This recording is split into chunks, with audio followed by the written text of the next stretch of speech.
Karimnagar corporation పరిధిలో బాలాజీ నగర్లో చాలా సంవత్సరాలుగా దాదాపు ఒక 300 కుటుంబాలు ఈ ప్రాంతంలో నివసిస్తుంటాయి. ఆ నీళ్ల పక్కన తీసుకురమ్మా. చాలా సంవత్సరాల నుంచి కూడా ఇక్కడ ప్రజలు ఈ డ్రైనేజ్ సమస్యతోని నీటి సమస్యతోని ఇబ్బంది పడుతున్నప్పటికీ అధికారుల దృష్టి తీసుకొచ్చినా పాలకుల దృష్టి తీసుకొచ్చినా కూడా వాళ్ళు పట్టించుకోకపోవడం, అంటే వాళ్ళు పడుతున్న అవస్థలను చూసిన తర్వాత నాకు వచ్చి చెప్పిన తర్వాత ఆల్రెడీ కొంతమంది అధికారులతో మాట్లాడడం జరిగింది. సరే వాళ్ళు స్పందిస్తారు కావచ్చు అని చెప్పి ఒక నమ్మకం ఉండే, స్పందించాల్సిన స్థాయిలో స్పందించలేదు. సమస్యను పరిష్కరించకుండా ఇంకా సమస్యను ఇంకా పెంచే ప్రయత్నం చేయడం వలన వాళ్ళ సమస్యను దృష్టించుకోవడం జరిగింది. ఇప్పుడు వచ్చి చూసిన తర్వాత చాలా ఘోరమైన పరిస్థితి. మీరు కూడా చూసారు, మీరు ఒక ఓన్లీ డ్రైనేజ్ చూసారు. నేను బోరింగ్ వేసి వాటర్ కూడా చూసిన. సర్ఫ్ నీళ్ళ కంటే డేంజర్ వాటర్. సర్ఫ్ మీరు చూడలేదు, సర్ఫ్ నీళ్ళ కంటే డేంజర్ ఉన్నాయి. మోటార్ బోరింగ్ వేసి పైప్ పడితే మొత్తం నురుగు నీళ్ళు వస్తున్నాయి. అది ఘోరమైన స్మెల్ వస్తుంది. ఇప్పుడు వాళ్ళు అవి తాగి బతకాలి, అవి వాటిని చూసుకుంటే వాళ్ళు నిత్య జీవితం గడపాలి. వీళ్ళు బిల్లు కడుతున్నారు, హౌస్ ట్యాక్స్ కడుతున్నారు, కరెంటు బిల్లు కడుతున్నారు, అన్ని ట్యాక్సులు కడుతున్నారు. ఇవాళ కేవలం కొంతమంది పెద్ద మనుషులు ఉన్నారు, రాజకీయ పలుకుబడి ఉన్న వ్యక్తులు ఉన్నారు. మూడదాకా బీఆర్ఎస్ పార్టీ అధికారులు ఉండే అధికార పార్టీ నాయకులు ఉన్నారు.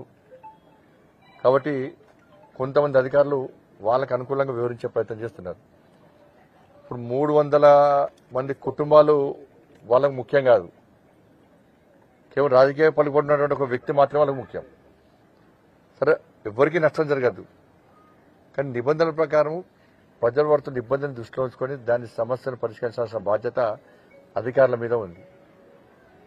కాబట్టి మళ్లీ చెప్తున్నాను, నేను అధికారులు వెంటనే స్పందించాలి, ఈ సమస్యకు పరిష్కారం చూపెట్టాలి తప్ప ఈ సమస్యపై మన కొత్త సమస్యను సృష్టించే ప్రయత్నం చేయదు. ప్రజలకు అనుగుణంగా, ప్రజల ఆలోచనకు అనుగుణంగా వాళ్ళ సమస్యను పరిష్కరించాలి తప్ప ఒక వ్యక్తికి అనుకూలంగా వ్యవహరించే ప్రయత్నం చేస్తే అధికారుల మీద, ప్రభుత్వం మీద, పాలకుల మీద ప్రజలకు విశ్వాసం పోతుంది. అందుకే చెప్పిన ఇక్కడ ఖాళీ జాగాలన్నీ కొలిపియాలి. ఒకసారి ఖాళీ జాగాలన్నీ కొలిపిస్తే, ఎక్కడెక్కడ ఖాళీ జాగాలనేవో వాటిని అన్ని కొలిపిస్తే ఎవరు ఎంత ల్యాండ్ కబ్జా చేశారు, ఎవరి ప్లేస్లో ఎంత ప్రభుత్వ భూమి ఉంది, లేఅవుట్ రోడ్లు ఏ జాగాలకి వెళ్తాయి, నీళ్లు ఎటు ఫ్లోట్ అయ్యే ఎటు పోవాలి. ఇప్పుడు ఈ చిన్న సమస్యకు దీనికి ఎక్స్పర్ట్ కమిటీ వేయాలి ప్రియ. కాబట్టి ఇప్పుడు నేను చేసేది అదే ప్రియ. మొత్తం ఎక్కడెక్కడ ప్రభుత్వ జాగాలనే మొత్తం ఇలా ఎంక్వైరీ చేయాల్సిన అవసరం ఉంది. కాబట్టి ఆ సమస్య రాకముందే అందరూ ముందుకు రావాలి, వాళ్ళు ముందుకు వచ్చి సమస్యను పరిష్కరించుకునే ప్రయత్నం చేయాల్సిందిగా నేను అప్పీల్ చేస్తున్నాను. దాంతోపాటు మన ముఖ్యమంత్రి కేసీఆర్ గారు, ముఖ్యమంత్రి కొడుకు చాలా సందర్భాల్లో మిషన్ భగీరథ నీళ్ళు వచ్చినాయి, పొట్టి నీళ్ళు వచ్చినాయి అన్నాడు. ఏడవడితే గ్రామీణ ప్రాంతంలో మారుమూల ప్రాంతంలో నీళ్ళు వచ్చినాయి. బీజేపీలో కళ్ళు కనబడతలేవటే. కేసీఆర్ కొడుకు కళ్ళు దొబ్బినాయి. ఇవాళ ఇది కార్పొరేషన్ ఎన్నో డివిజన్? ఇది 21 డివిజన్ బాలాజీ నగర్. నల్ల కనెక్షన్స్ ఉన్నాయి మరి పాకిస్తాన్ ఉందా, బంగ్లాదేశ్ ఉందా? ఏడున్నది? మిషన్ భగీరథ నీళ్ళు ఏమైనాయి? ఇది కార్పొరేషనే. దీని పేరు బాలాజీ నగర్. చెవులుంటాయి ఇను, నీ కళ్ళుంటే నువ్వు మీ అయ్యా ఇద్దరు వచ్చి చూడు. రీడా నీ మిషన్ భగీరథ నీళ్ళు ఏమైనా చూడు. పైపుల కాంట్రాక్టర్ మీరేనే, అన్ని కాంట్రాక్టర్ తవ్వుడు కూడా మీరేనే, పొట్టుపొట్టు పైసలు చంపుడేనే. పైపుల కాంట్రాక్ట్ల గురించి ఆలోచిస్తే తప్ప నిజంగా మిషన్ భగీరథ నీళ్లు ప్రజలకు వస్తున్నాయని చూసేటువంటి ఇంగిత జ్ఞానం లేని వ్యక్తులు మీరు. మరి మిషన్ భగీరథ ఏమేమి చేయాలి ఇక్కడ?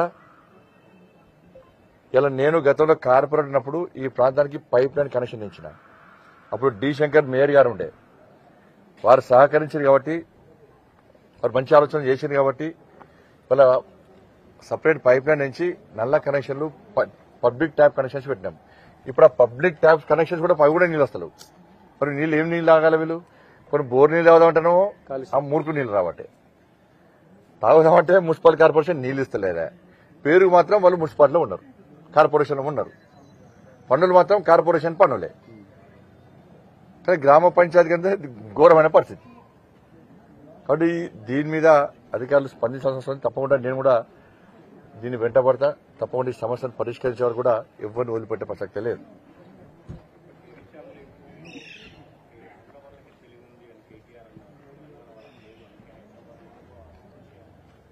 హైదరాబాద్ ఎక్కువ ఎవరికి వచ్చినాయి? అదే కేసీఆర్ కొడుకన్నాడు. అవు తెలంగాణలో తెలివి లేదట. అవు మరి తెలివి లేకనే వాస్తవం కరెక్ట్ అన్నది. ఎందుకంటే మేము తెలివి లేకనే మీకు ఓట్లు వేసినాం. మేము తెలంగాణ ప్రజలు తెలివి లేకనే మీకు ఓట్లు వేసారు కావచ్చు. తెలంగాణ ప్రజలు తెలివి లేకుండా ఓట్లు వేస్తేనే నువ్వు నీ కుటుంబం ఇవాళ అధికారం చెలాయిస్తారు కావచ్చు. తెలంగాణ ప్రజలు తెలివి లేక కాబట్టి ఇలా ఉద్యమం చేసి 1400 మంది తెలివి లేకనే ఇలా బలిదానం అయిపోయారా? ఇలా తెలివి లేకనే ఉద్యోగులు ఉపాధ్యాయులు ఇలా సకల జనుల సమ్మె పెడుతున్న ఉద్యమం చేసిరా? తెలివి లేకనే ఇవాళ తెలంగాణ రాష్ట్రాన్ని ఇలా సాధించుకున్నామా?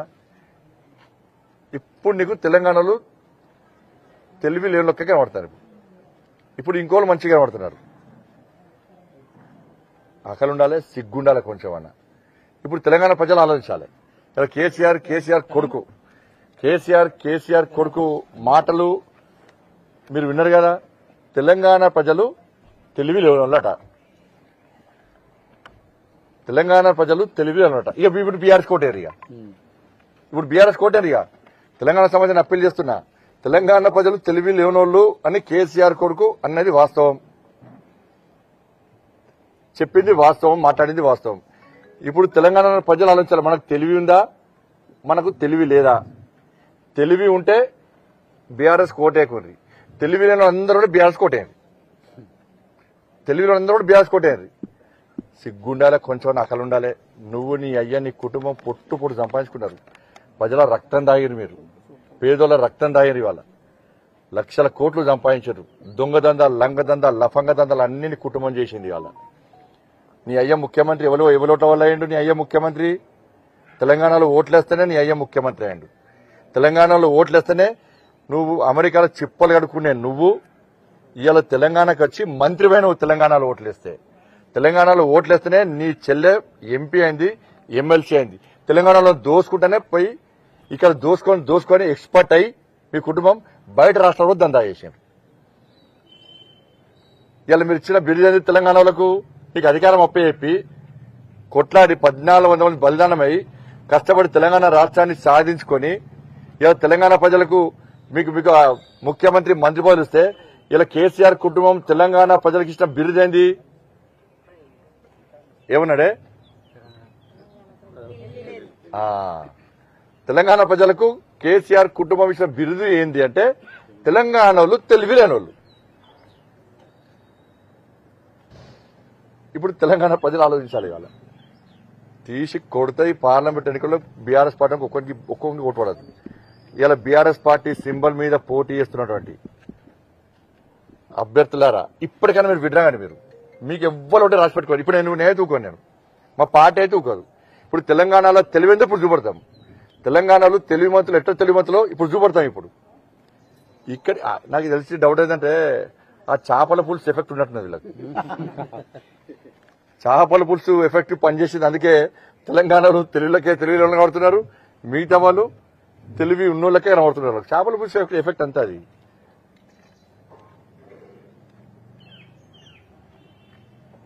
తెలంగాణ వాదులారా, వాళ్ళ తెలంగాణ ఉద్యమకారులు ఎవరైతే బీఆర్ఎస్ పార్టీలో ఉన్నారో, నిజమైన తెలంగాణ వాదులు ఎవరైతే బీఆర్ఎస్ పార్టీలో ఉన్నారో, ఇవాళ వాళ్ళందరూ కూడా ఇలా వెంటనే మీ లోపల ఏమాత్రం తెలంగాణ రక్తం మీ లోపల ఉంటే ప్రవహిస్తే, మీ లోపల తెలంగాణ పౌరుషం మీ లోపల ఉంటే బీఆర్ఎస్ పార్టీలో ఒక్క కార్యకర్త ఉండదు. నిజంగా మీ తెలంగాణ వాదులైతే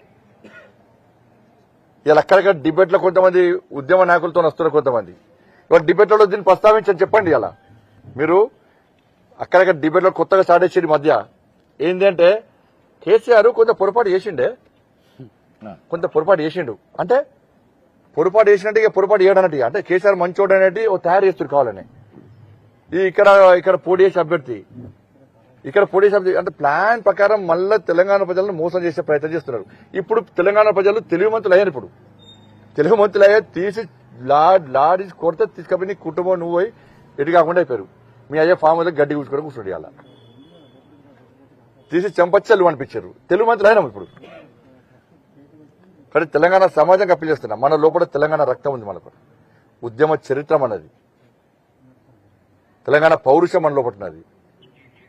ఇలా దాన్ని కేసీఆర్ కుటుంబం యాసతోని, భాషతోని, పిట్టకథలతోని, మాయమాటలతో నమ్మించి ఇలా మనల్ని మోసం చేసి ఒక్క కుటుంబమే తెలంగాణ రాష్ట్రంలో రాజ్యం వెళ్ళింది. మనం దోసుకున్నది, వనరులు దోసుకున్నది, మనల్ని దోసుకున్నారు, పుట్టుబడి పైసలు సంపాదించారు, తెలంగాణ రాష్ట్రాన్ని అప్పుల పాలు చేసిరు, 5 లక్షల కోట్లు అప్పు చేసిరు, చిప్ప చేతికిచ్చిండు, మన బతుకులు బర్బాద్ చేసిరు ఇవాళ.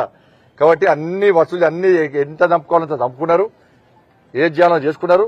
ఇప్పుడు తెలంగాణ వాదులు మాత్రం తెలివి తక్కువ లెక్క ఇలా కేసీఆర్ కుటుంబానికి కనబడుతుందంటే నేను మళ్ళా అప్పీల్ చేస్తున్నా, కేసీఆర్ కుటుంబానికి దిమ్మ తిరిగే విధంగా మొన్న ఎట్లా గుణపాఠం చెప్పారో మళ్ళా ఈ పార్లమెంట్ ఎన్నికల్లో తెలంగాణ ప్రజల ఓటు హక్కు, ఓటు అడిగే అర్హత ఇలా కేసీఆర్ కుటుంబం లేదు, బీఆర్ఎస్ పార్టీకి లేదు. మీరు ఏడవైనా తెలంగాణలో ఇచ్చే పురియాలా, మాకు తెలంగాణలో ఓట్లొద్దు, తెలంగాణలో ఓట్లొద్దు అని అడిగే దమ్ముందా మీకు ఇవాళ? గింత అహంకారమా? ఖండకాలం తలకాకి ఎక్కింది, ఏం మాట్లాడుతుందో తెలియదు. పోయింది అధికారం, పోయింది, డిప్రెషన్లో ఉన్నారు, ఫ్రస్ట్రేషన్లో ఉన్నారు, ఏది పడుతుంది మురుగుతున్నారు, ఏది పడుతుంది వాగుతున్నారు. కానీ తెలంగాణ సమాజం ఆలోచించాలి ఈ విషయంలో.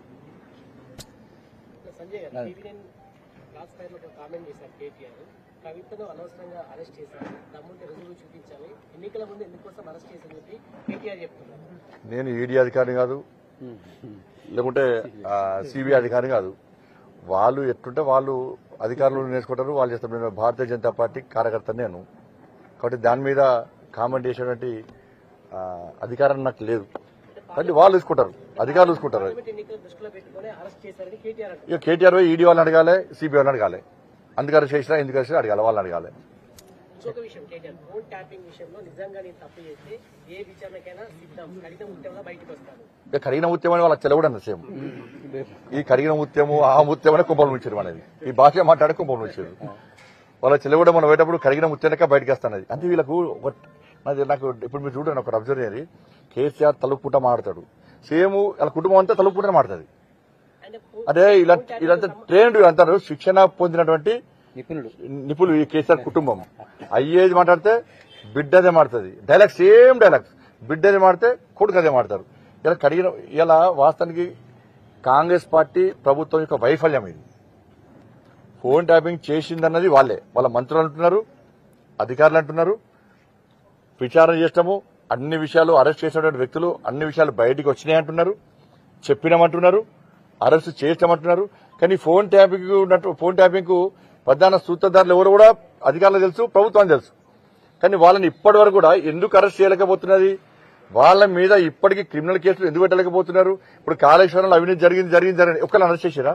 ఒక్కరి మీద ఇలా కాళేశ్వరం విషయంలో కేసీఆర్ మీద, కేసీఆర్ కుటుంబం మీద ఒక్కరి మీద చర్యలు తీసుకున్నారా? ఒక్క అధికారి మీద చర్యలు తీసుకున్నారా? ఇలా national dam safety authority report ఇచ్చింది, విజిలెన్స్ కమిటీ రిపోర్ట్ ఇచ్చింది, మంత్రులు హెలికాప్టర్లో చూసొచ్చారు, సాక్షాత్తు ముఖ్యమంత్రి చూసిండు. ఇలా పగులు వచ్చినాయి, ఎందుకు అనికిరాదు, ఇది 1,00,000 కోట్ల రూపాయలు మొత్తం సర్వనాశనం చేశారు, ప్రజాధనం దుర్వినియోగం చేశారని చెప్పి అందరూ విమర్శించారు. ఎంక్వైరీ అయిపోయింది. మళ్ళీ ఇవాళ ఎందుకు కాళేశ్వరం ఎందుకు చేస్తలేరు?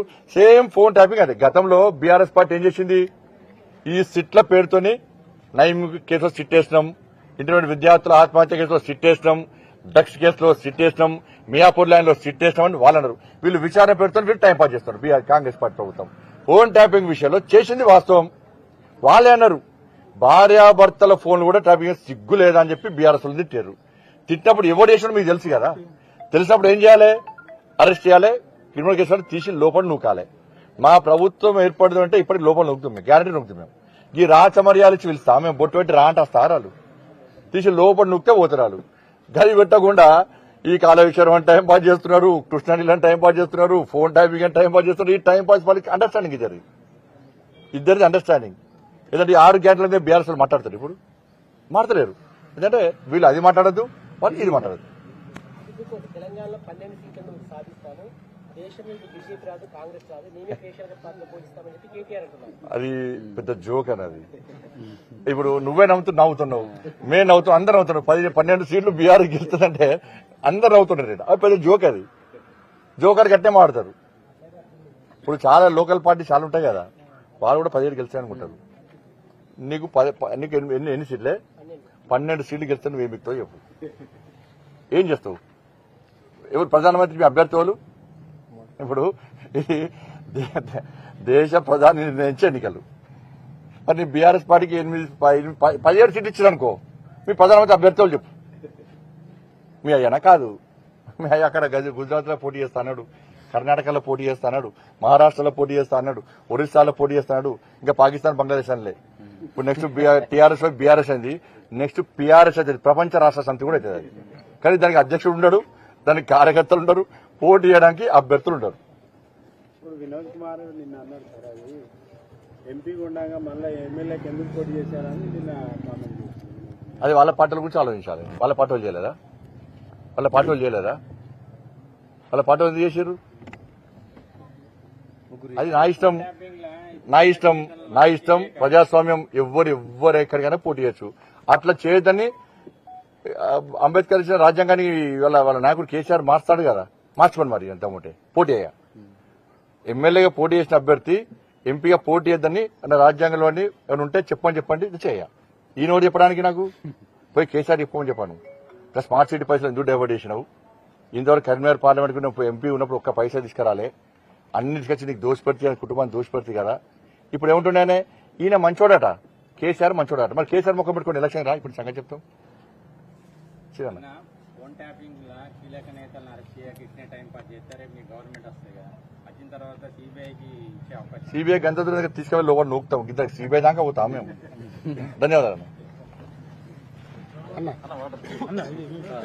ఈ వాటర్ అండి, ఇవి బోర్ వాటర్.